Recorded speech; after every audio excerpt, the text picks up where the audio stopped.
As a red, white, and blue-blooded American patriot, there's only one thing I love more than a fair, democratic election, and that's going into other people's countries, taking their stuff and forcing them to do whatever I want. Pikmin is a real-time strategy game and plantation owner simulator that was developed by Nintendo EAD and released in 2001 for the Gamecube. I'll be playing the Switch version for this video, but the differences appear to be minimal. In 2001, it was pretty novel to see all those little dudes running around on a console. The game did win some awards, but lost out on Most Original Game to Majestic, an augmented reality experience that could be played through phone calls, AOL Instant Messenger, and fax machines. Believe it or not, that one didn't get a lot of traction. Pikmin, on the other hand, would go on to sell well over 1 million copies in the first few years, so suck on that, Majestic. Set on Earth in a distant future where the humans are gone and all that's left of us is our garbage, the planet is ruled over by mutated insects, frogs, fire-breathing pigs, and whatever the hell this thing is. At the bottom of this new food chain, helpless as the average toddler, are the Pikmin. When the game opens, they are just a bunch of losers. They're weak, stupid, smelly, ugly, and maidenless. Just your average gamers. But I don't want to play as myself. And that brings us to Captain Olimar. He's a hard-working family man on a short solo vacation. Cruising through space with his Cybertruck on autopilot, he is shocked to find out that despite thousands of years of innovation, they are still spontaneously exploding. He hurtles towards an unknown planet and certain death.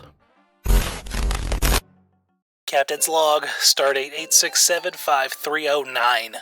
Despite a rough landing, I am still in one piece. This world appears to be some primitive backwater filled with ferocious fauna.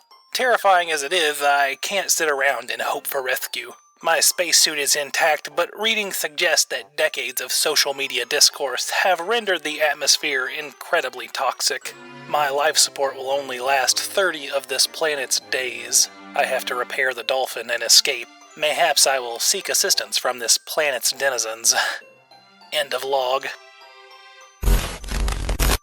Like me, every day in the American South, Olimar awakens on a hostile planet surrounded by slack-jawed morons and decides to take up his mantle as savior of the Pikmin, destined to bring them together, forge them into an army, and command them as their white messiah. For what is white, if not all colors bound together in the light? One nation under me. But not all Pikmin are created equal. You see, unlike humans, you can judge Pikmin by the color of their skin. Red Pikmin are the best fighters, but I wouldn't go and name a football team after them. You might expect that to somehow be related to their temper, but apparently it's actually because they have pointy noses.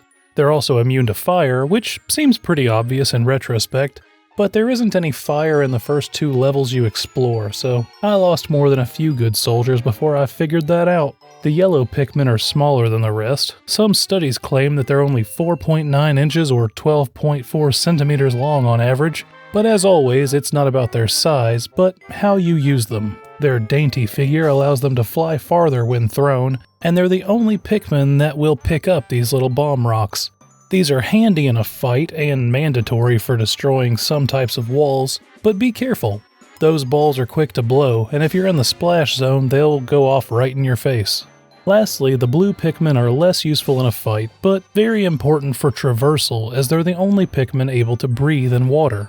This would make them excellent pirates if not for the fact that they are still Pikmin and, so like most humans, entirely useless without someone to tell them what to do. Your challenge as leader of the Pik militia is to build up a supply of each and use them to carefully navigate simple puzzles. Maybe there's a high ledge that only the yellow Pikmin can reach, but it's on the other side of some water, so you grab your reds to kill anything in your way, leave the rest and take your blue man group across the pond to build a bridge. Honestly, it's about as simple as it sounds.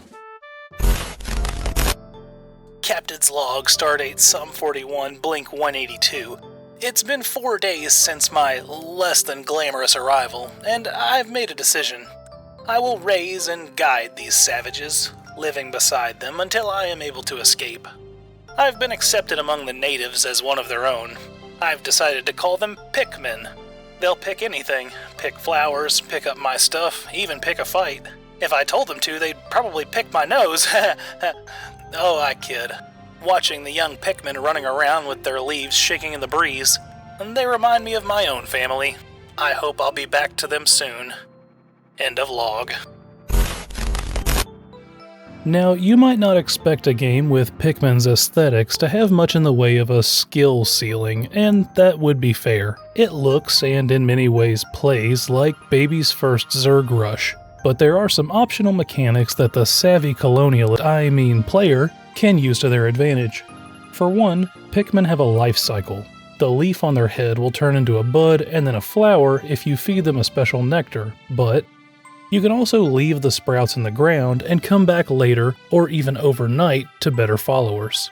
Flowering Pikmin move significantly faster than their leafy brethren, and that's valuable when you're trying to squeeze in one more gathering run before the sun sets.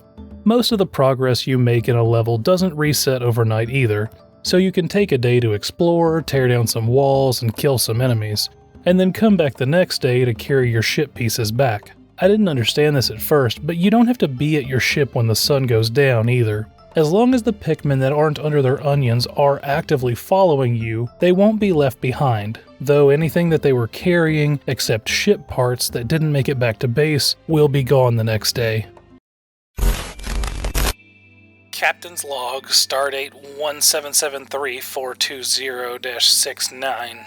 I've been on this planet for 14 of its days, and my supplies are running low.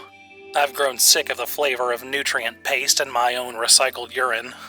Last night, a monstrous amphibian crushed one of the Pikmin that had lagged behind. As his cries ended and the spirit left his body, I found myself thinking what a waste it would be to leave it behind. Anything else that dies here the Pikmin will take back to their onions, but they don't even pause for their fallen comrades. It's like they don't even see them.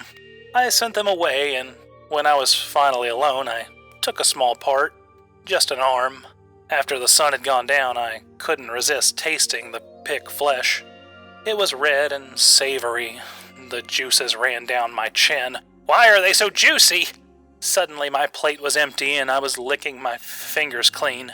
If one should fall to unfortunate circumstance, maybe I could bring it back to my own onion.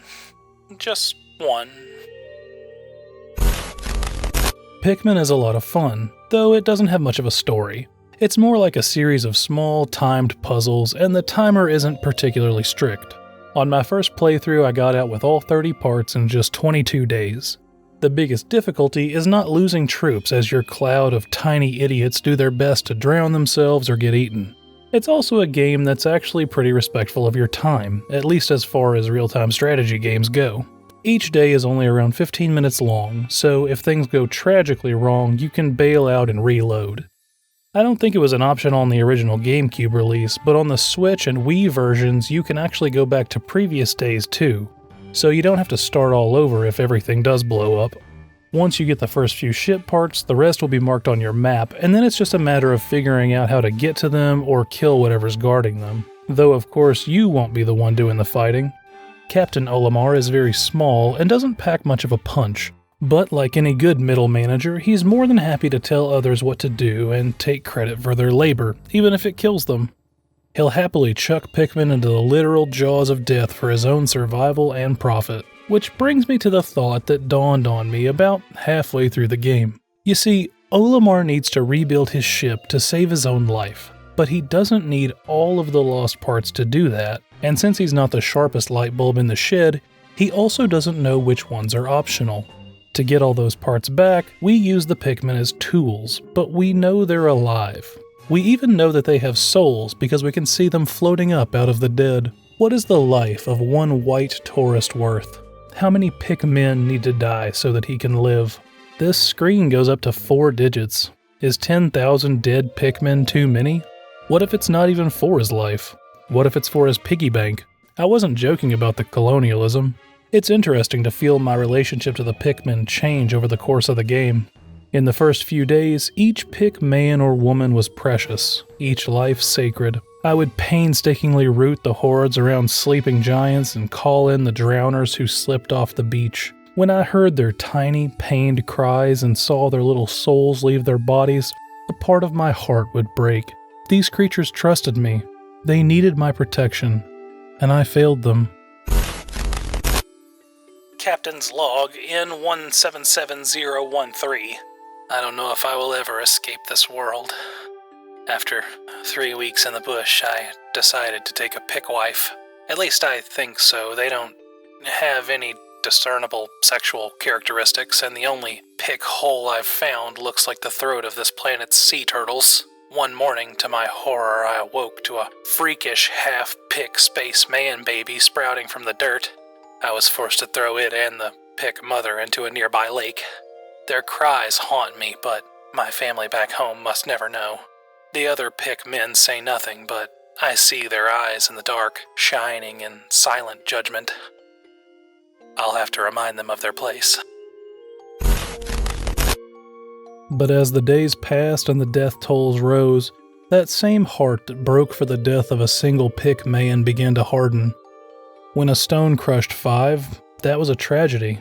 When a mushroom killed 20, we made sure to drag it back to the base as punishment for those that we lost. By the end of the game, when 100 were sent to their gods in one ill-fated charge, well, it happens. I'll have to go back and get some more. We've got a job to do. You see, I own these Pikmin. They were nothing before I got here and taught them about the wonders of capitalism and organized religion. Some of them may die, but that is a sacrifice I am willing to make. Well, that got kind of weird. Anyway, if you haven't played it before, I can recommend Pikmin, and I'm looking forward to more of the series in the future. As always, thanks for watching.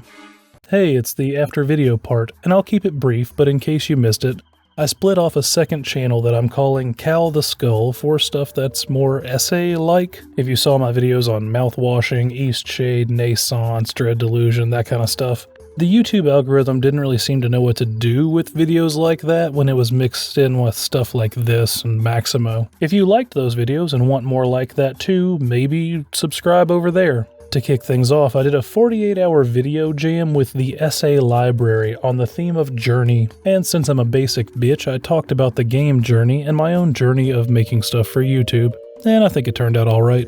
Anyway, that's all I've got. Later.